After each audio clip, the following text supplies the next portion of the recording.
Hello दोस्तों। जैसा कि आप सभी लोग जानते हैं कि बीपीएससी प्रिलिमिनरी का एग्जामिनेशन जो है ये 30 सितंबर को रखा गया है।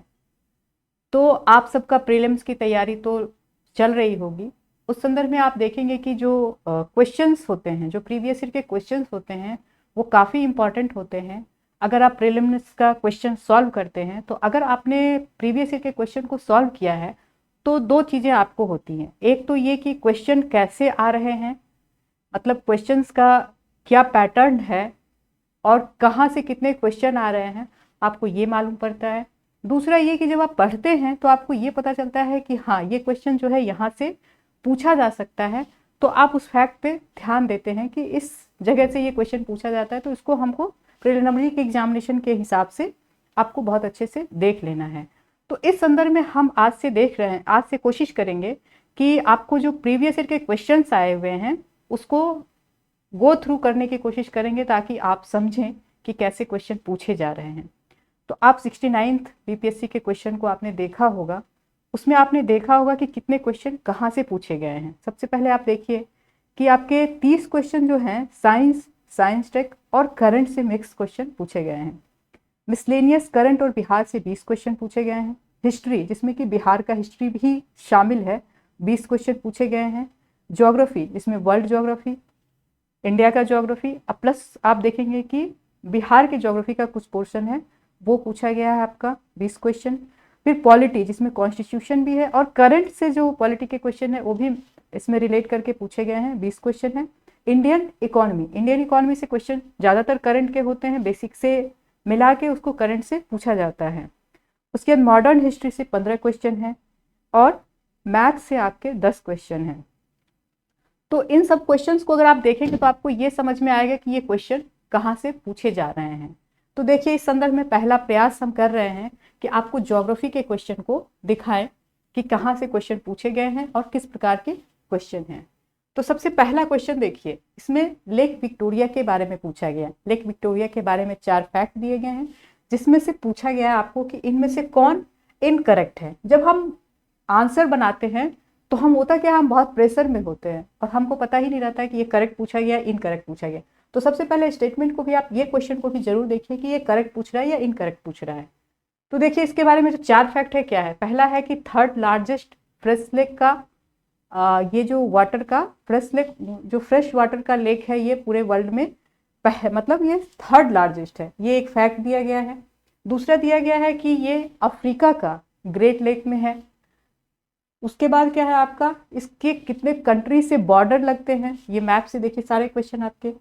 फिर इसमें दिया गया कि only outflow from lake Victoria is Nile river, ये जो है इसमें से एकमात्र नदी निकलती है, नाइल रिवर निकलती है। तो ये 4 फैक्ट है जिसमें से हमको लगता है कि बिल्कुल ही जो भी नहीं भी जानते ज्योग्राफी उसको इतना पता होगा कि जो है ये जो है आपका अफ्रीका का एक बहुत बड़े लेक में एक लेक है। तो अब देखिए, इसमें इनकरेक्ट पूछ रहा है, हम देखते हैं कि कैसे इसको सॉल्व करें। अब एक्चुअली देखिए, एक फैक्ट जो था कि ये थर्ड लार्जेस्ट है, ये सेकंड लार्जेस्ट है। फर्स्ट लार्जेस्ट आपका जो है लेक सुपीरियर है, जो यूएसए में है, और ये सरफेस एरिया में जो है सेकंड लार्जेस्ट। तो पहला आपका इनकरेक्ट होता है। दूसरा है कि लेक विक्टोरिया जो है अफ्रीका की, ये मैंने कहा ये सबको, लगभग सबको पता होगा कि विक्टोरिया लेक जो है ये अफ्रीका की सबसे इंपॉर्टेंट लेक है। फिर है कि लेक विक्टोरिया जो है बॉर्डर करती है मतलब 4 कंट्री से बॉर्डर उसका लगा हुआ है। इसको देखिए इनकरेक्ट है, ये देखिए, ये क्योंकि आप देखिए उसमें कहा गया था कि युगांडा, केनिया, तंजानिया और रवांडा से लगी हुई, लेकिन आप देखिए कि रवांडा जो है इससे नहीं लगता है। ये बॉर्डर जो है आपका 3 ही जगह से लग रहा है, युगांडा, केनिया और तंजानिया, तो ये इनकरेक्ट हो जाती है। फिर आउटफ्लो देखिए, एकमात्र रिवर जो आपका नाइल नदी यहाँ से निकलती है, तो आउटफ्लो देखिए एकमात्र रिवर का है, बाकी सब जो है यहाँ में आके गिर रही है। तो ये जो आपका फोर्थ है फैक्ट, ये सही है। जो आपका सॉरी, मतलब कि फोर्थ फैक्ट जो है सही है, यानी कि आपका जो इनकरेक्ट हो गया 1 और 3, मतलब जो है थर्ड लार्जेस्ट नहीं है, और तीसरा जो है आपका 3 कंट्री से लगती है, ना कि 4 कंट्री से लगती है। तो इस प्रकार आप मैप देखेंगे, वैसे आप एनसीईआरटी में भी इसको देख सकते हैं, और मैप में देखेंगे तो आपको ये ज़्यादा समझ में आएगा कि मैप वाले क्वेश्चन को मैप से ही करना चाहिए। दूसरा क्वेश्चन देखते हैं हम लोग।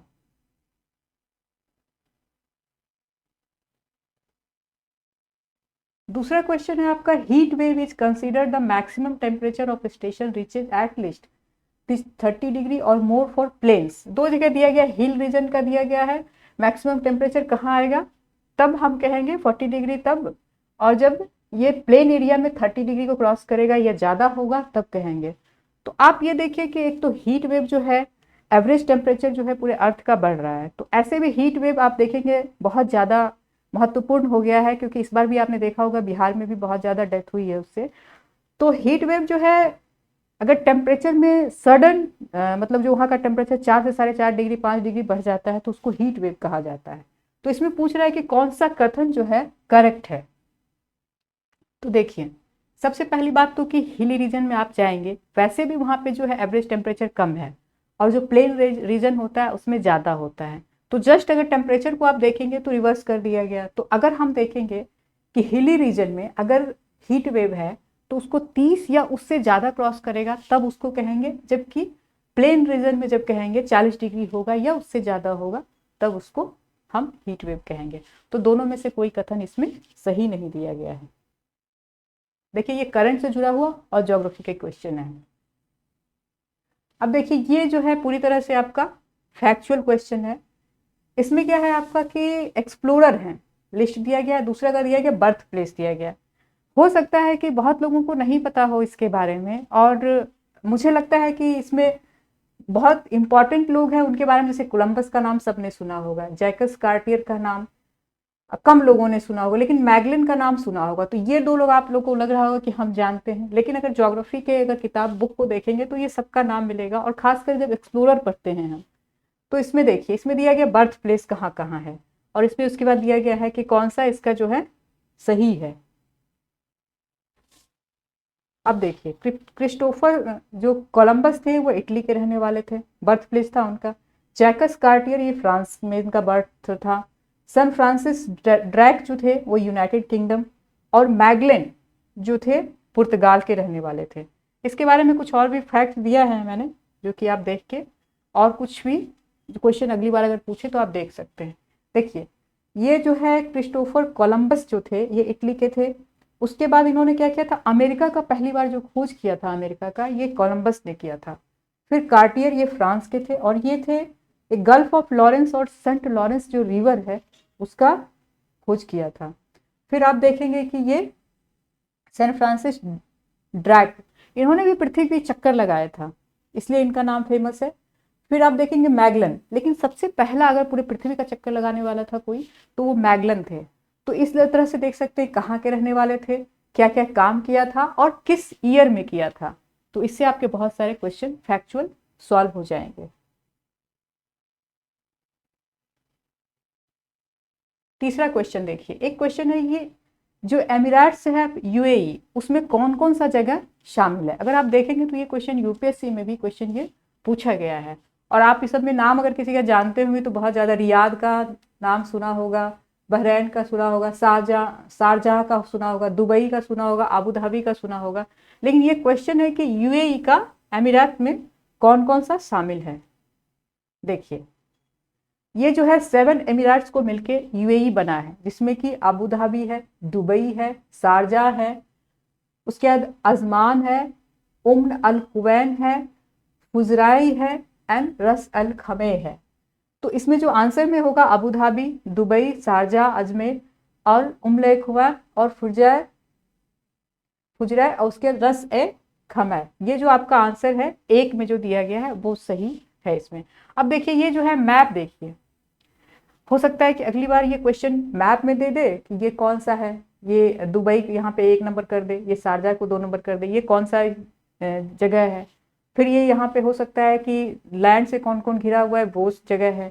तो ये सब आप देख लीजिएगा, इसीलिए मैंने इसको मैप में एक बार दिया है, आप इसको देख लीजिएगा। तो हो सकता है अगली बार जब क्वेश्चन अलग पूछे तो आप इसको सॉल्व कर पाए। नेक्स्ट क्वेश्चन देखते हैं।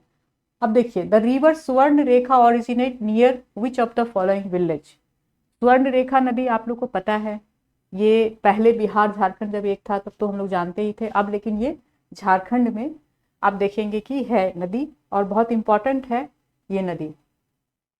तो ये कहाँ से निकलती है? सुवर्ण रेखा ओरिजिनेट फ्रॉम छोटा नागपुर प्लेटू। पहला तो ये अगर मान लीजिए कि जगह का नाम नहीं देता, किस प्लेटू से, तो छोटा नागपुर प्लेटू से निकलती है। फिर ये विलेज कौन है? नागरी। और कहाँ पे है ये? रांची, झारखंड में। तो इसका आंसर हो गया नागरी। अब देखिए मैप में देख लीजिए इसको, ये कितना इंपॉर्टेंट मैप है आपका, कि ये तो सबसे पहली बात तो इस पर कौन कौन सा अगले बार क्वेश्चन पूछ सकता है कि ये फॉल, हुंडरू फॉल किस नदी पर है? स्वर्ण रेखा पर है। फिर डैम से पूछा जाता है, चांडिल डैम डैम जो है किस नदी पर है? ये भी सुवर्ण रेखा पे। फिर एक क्वेश्चन और पूछ सकता है कि खरकई और जो है ये सब जो है कांची और करकरी, ये रिवर जो है किसकी सहायक नदी है? तो आप देख सकते हैं सुवर्ण रेखा के। तो इससे 4-5 फैक्ट्स आपको सॉल्व हो जाएगा। ये खरकई भी बहुत ज्यादा फेमस है, आप देख लीजिएगा एक बार क्यों फेमस है, सुवर्ण रेखा को पढ़ लीजिएगा। छठा क्वेश्चन देखते हैं। इसमें लिखा है which of the following national park या wild life sanctuary are in Bihar. Bihar में जो है इनमें से कौन सा नेशनल पार्क जो है स्थित है, या जो वाइल्ड लाइफ सेंचुरी? तो वाल्मीकि आप लोग सबने नाम सुना होगा। दुधवा, ये दुधवा आपका देखिए ये नहीं है बिहार में। राजगीर है। और भीम बांध वाइल्ड लाइफ सेंचुरी, ये जो है 3 तो इसमें जो है बिहार में है और एक तो यूपी में ही है। तो आप इसका 3 में ये पूछ रहे हैं कि ये कौन सा जो है नेशनल पार्क है या फिर वाइल्ड लाइफ सेंचुरी है। तो अब देखिए इसमें कोड दिया हुआ है आपका 2, तो इसका मतलब कि कोई एक है जो वाइल्ड लाइफ सेंचुरी और नेशनल पार्क नहीं है। तो इसमें 1 और 4 है आपका कि वाल्मीकि नेशनल पार्क और भीम बांध वाइल्ड लाइफ सेंचुरी जो है ये आपका बिहार में स्थित है। इसको मैप में भी देख लीजिएगा, यहाँ देखिए भीम बांध है और यहाँ पे जो है आपका एक देखिए कांवड़ ताल बहुत इंपॉर्टेंट है। उसके बाद ये देख लीजिए कुकेश्वर अक्षरधाम वाइल्ड लाइफ सेंचुरी, ये जो है आपका एक तो देख लीजिएगा कितना नेशनल पार्क बिहार में है, फिर टाइगर रिजर्व कितना है, वाइल्ड लाइफ सेंचुरी कितना है, रामसर साइट कितना है। तो रामसर साइट एक दिख रहा है आपका, कांवड़ ताल दिख रहा है। तो ये मैप से आप जो है एक बार इसको देख लीजिएगा। और वाल्मीकि देखिए यहाँ पे वेस्ट चंपारण में वाल्मीकि रिजर्व है, टाइगर रिजर्व है, ये आप लोग को पता होगा। तो इसको मैप से एक बार आप देखेंगे और ये देख लेंगे कि एक बार बाइफरकेट कर लेंगे कितना कितना हमारे बिहार में है। तो इससे जो है आपका अगली बार अगर कोई क्वेश्चन पूछता है तो आराम से सॉल्व हो जाएगा। देखिए अब गैंगेटिक डॉल्फिन, ये बहुत महत्वपूर्ण क्वेश्चन है और ये बहुत बार पूछा है बीपीएससी में, यूपीएससी में। आप देखेंगे ये लगभग हर जगह ये क्वेश्चन पूछते हैं। तो इसमें इसके बारे में 4 जो है स्टेटमेंट दिया हुआ है। पहली बात तो इसको जो है इंडेंजर्ड में रखा गया है IUCN के द्वारा। तो IUCN जो है एक संस्था है जो कि डेंजर्ड, इंडेंजर्ड और क्रिटिकली डेंजर्ड ये सब में जो है डिवीजन करती। तो आप इसको एक बार देख लीजिएगा कि किस किस को कहाँ कहाँ रखा गया, और अगर नया कोई शामिल हुआ उसमें उस साल तो ये तो जरूर देखिएगा। तो ये बोला गया है कि क्या डॉल्फिन इसमें शामिल है? पहला कथन दिया गया है it does not have crystalline eye lens rendering to effectively blind, मतलब उसको नहीं है और वो ब्लाइंड जैसी होती है, ऐसा कह रहा है। फिर नेविगेशन एंड हंटिंग, ये कैसा होता है? इको लोकेशन मीन्स जो है वो साउंड के द्वारा, जैसे इको क्या होता है, हम जो साउंड करते हैं वो लौट के आता है, तो प्रतिध्वनि के द्वारा जो है इसका ऐसे नेविगेट करती है या हंटिंग करती है। चौथा है ये इंडिया का नेशनल एक्वेटिक एनिमल में शामिल किया गया है। अब इसमें से पूछा गया है आपका, देखिए कौन सा करेक्ट कथन है। तो ये देखिए आप इसके बारे में जो चार कथन दिए गए हैं 4 के 4 सही हैं। पहली बात तो ये इंडेंजर्ड लिस्ट में है IUCN के द्वारा। फिर इसमें जो है ब्लाइंड होती है, ये हम लोग पढ़े भी हैं और देख मतलब जानते हैं इसके बारे में। फिर नेविगेशन तब कैसे करती है? ये इको साउंड के द्वारा करती है और इसको जो है डिक्लेयर किया गया national aquatic animal of India किया गया है। तो ये चारों सही है। अब ये कब कहा किया गया है देखिए, अब देख लीजिए ये डॉल्फिन है हमारे गंगेटिक डॉल्फिन, उसको national aquatic animal of India Ganga river dolphin को ये 18 मई 2010 को अडॉप्ट किया गया है। उसके बारे में कुछ फैक्ट्स दिए हैं मैंने, ये आप देख लीजिएगा, ये फैक्ट्स है उससे संबंधित, डॉल्फिन से संबंधित। अब देखिए अब गंडक रिवर का दूसरा नाम क्या है, किस नाम से जाना जाता है? तो आपको पता है कि गंडक रिवर जो है ये जो है आपकी कहाँ से आती है, क्या नेपाल से आती है हमारे यहाँ। तो नेपाल में इसको नारायणी के नाम से जाना जाता है, तो इसका दूसरा नाम क्या हो गया? नारायणी हो गया। The river Gandak is also known as Narayani especially in the region of Nepal.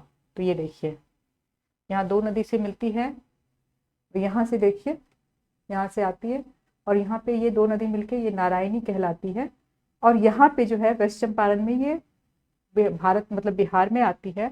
और यहाँ पे सोन में मतलब सोनपुर में या सारण डिस्ट्रिक्ट में कहें तो ये जो है ट्रिब्यूटरीज बनती है किसकी, गंगा नदी की सहायक नदी बनती है। तो इसको एक बार देख लीजिएगा आप मैप में।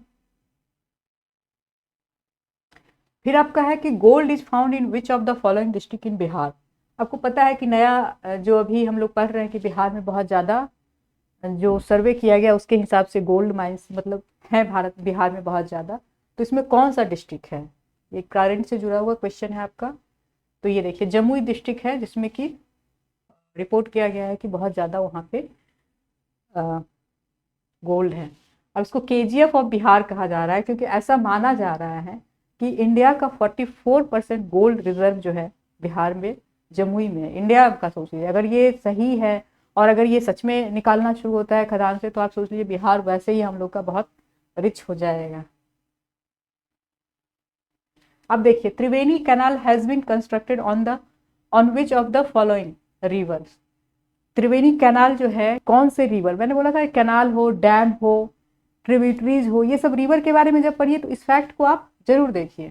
तब ये देखिए कौन से नदी पे बनाया गया त्रिवेणी कैनाल को, तो ये गंडक रिवर। देखिए गंडक रिवर से आपको दो क्वेश्चन समझ आ गया। एक तो गंडक रिवर जो है आपका कहाँ पे, नारायणी मतलब दूसरा नाम क्या है, और दूसरा क्वेश्चन दे दिया गया आपका कि जो है ये जो आपका त्रिवेणी नहर है वो किस पे बना है, तो ये गंडक पे बनी हुई है। अब देखिए क्वेश्चन जो है आपका कि rich placer deposit of gold are found on the Ghana coast and gold bearing veins are found in Brazil. एक प्लेसर डिपॉजिट होता है जो कि लगातार मतलब समुद्र से बह बह के जो या नदी से बह के जो पानी के द्वारा जमा किया जाता है उसको प्लेसर डिपॉजिट कहा जाता है। दूसरा कथन at some points of time these continents were joint together along the Atlantic coast. पहला तो ये दिया गया है कि वहाँ पे प्लेसर जो गोल्ड का पाया जाता है डिपॉजिट वो वहाँ पाया जाता है घाना और यहाँ ब्राजील में। और दूसरा क्या है कि ये कॉन्टिनेंट जो है किसी समय में पुराने समय में जब था ये जुड़ा हुआ था। तो ये क्या कथन सही है, एक दूसरे का सही व्याख्या कर रहा है या फिर एक गलत है दूसरा सही है। देखिए क्या है इसका आंसर। देखिए बोथ जो दोनों असर्शन और रीजन दिया है दोनों सही है और एक दूसरे का एक्सप्लेनेशन भी कर रहा है। आपने अगर पढ़ा होगा एनसीईआरटी की किताब पढ़ी होगी तो उसमें आपने पढ़ा होगा पेंजिया का कॉन्सेप्ट, गोंडवाना लैंड पढ़ा होगा, यूरेशिया पढ़ा होगा है ना, लॉरेशिया सॉरी, और टेथिस सागर पढ़ा होगा। तो उसी का ये कॉन्सेप्ट है। आप देखिए जब गोंडवाना लैंड का ये हिस्सा था, गोंडवाना लैंड में कौन था, अफ्रीका, इंडिया, अंटार्कटिका, ऑस्ट्रेलिया और साउथ अमेरिका। तो ये जब देखिए ये ब्राजील का ये पार्ट यहाँ से और यहीं पे घाना है, यहीं पे प्लेसर डिपॉजिट ऑफ गोल्ड है। तो ये भी एक तरह से प्रूफ करता है कि ये दोनों कभी ना कभी जुड़े हुए थे। और ये जो फॉसिल्स पाए जाते हैं ये भी प्रूफ करता है कि एक दूसरे से जुड़े हुए थे। तब ये दोनों जो है कथन सही है और एक दूसरे का सही एक्सप्लेनेशन करता है। ये देखिए ये जो है आपका ये गोंडवाना लैंड जो था दक्षिणी जो महासागर था, इसको वेगनर ने दिया था एक्चुअली इस सिद्धांत को, जिसको पेंजिया का जो मतलब क्या बोलते हैं इसको, गोंडवाना लैंड मतलब सब पहले एक ही लैंड था जुड़ा हुआ, बाद में ये टूटा, लॉरेशिया बना, गोंडवाना लैंड बना और टेथिस सागर, ये तीन ही थे। धीरे धीरे करके सारे महाद्वीप, कॉन्टिनेंटल ड्रिफ्ट थ्योरी कहा जाता है जिसको। अब ये देखिए ये कब था, ट्रियासिक यानी 200 मिलियन ईयर्स एगो की ये बात है जब इस तरह से थे। तो इसको एक फैक्ट के रूप में, लेकिन इसको एक समझ भी, क्योंकि अगली बार हो सकता है इससे संबंधित कोई दूसरा क्वेश्चन पूछे कि भारत किसका हिस्सा था, ऑस्ट्रेलिया किसका हिस्सा है, इस तरह के क्वेश्चन पूछे जा सकते हैं। Question number 12। अब बिहार के ज्योग्राफिकल स्ट्रक्चर से जो रॉक सिस्टम है उसमें कहा गया है कि आप मैच कीजिए। एक तो Dharwad rock system, Vindhyan rock system, quaternary rock system और टर्शियरी रॉक सिस्टम। ये सब देखेंगे कि जब आप जियोलॉजिकल हिस्ट्री ऑफ कहीं का भी जियोलॉजिकल हिस्ट्री पढ़ेंगे, इंडिया का पढ़ेंगे या बिहार का पढ़ेंगे, तो इस तरह के रॉक्स वहाँ पे पाए जाते हैं। तो पहला जो दिया है आपका धारवाड़।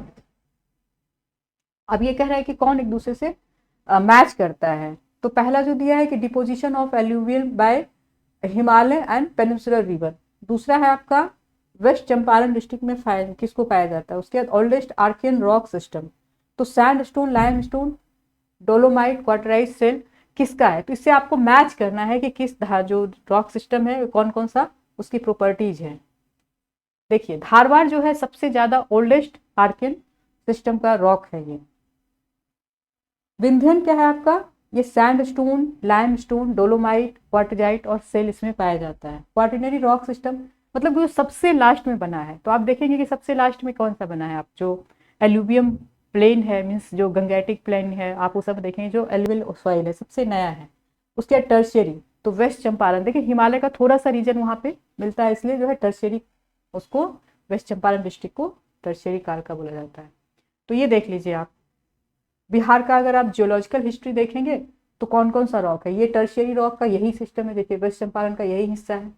ज़्यादातर आप देखिए पूरा 90% आपको देखेंगे हिस्सा कौन सा है आपका, क्वार्टिनरी रॉक्स, मतलब कि ये जो प्लेन एरिया है, क्योंकि बिहार पूरा प्लेन एरिया है, एल्यूवियल सॉइल। उसके बाद धारवाड़ रॉक्स, ये झारखंड से मिलता हुआ जो नीचे वाला हिस्सा है, देखिए ये। उसके बाद है आपका, ये हो गया टर्शियरी रॉक, यहाँ पे सॉरी, ये हो गया आपका विंध्यन रॉक। ये विंध्यन रॉक का सिस्टम जो है इस साइड है आपका। तो यहाँ पे डिस्ट्रिक्ट देख लीजिएगा, यहाँ पे ये देख लीजिएगा इसका क्या प्रॉपर्टीज है, और बिहार में जो है क्या इंपॉर्टेंस है इसका। क्वेश्चन नंबर 13 देखते हैं। ये कह रहा है कि कौन सा ऐसा रीजन, 4 का नाम दिया गया है, सब ये बायोस्फीयर रिजर्व है। उसमें ये कहा गया कि world richest region from the marine biodiversity, क्या 21 आइलैंड है, विथ एस्चुरीज है, बीचेज है, forest of near shore environment है, साग्रेस है, कोरल रीफ है, सॉल्ट मार्सेज एंड मैंग्रोव। मतलब इतनी सारी प्रॉपर्टीज जो है, इनमें से कौन सा ऐसा बायोस्फीयर है जहाँ पे पाया जाता है।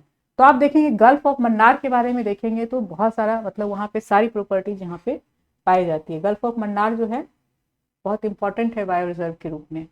तो ये जो है सारा है, गल्फ ऑफ मन्नार इसका बायो रिजर्व आंसर होगा। गल्फ ऑफ मन्नार कहाँ है ये देख लीजिए आप, ये देखिए यहाँ पे ये क्वेश्चन यूपीएससी में पूछा हुआ है कि गल्फ ऑफ मन्नार कहाँ है। इधर देखिए आप, इंडिया का पार्ट हो गया, इधर श्रीलंका हो गया, ये पाक स्ट्रेट, पाक स्ट्रेट के जस्ट नीचे यहाँ पे जो एरिया कहलाता है गल्फ ऑफ मन्नार कहलाता है। फिर इसको मैप पे भी देख लीजिएगा और फिर इसके बारे में थोड़ा सा पढ़ भी लीजिएगा, क्योंकि ये बहुत इंपॉर्टेंट है।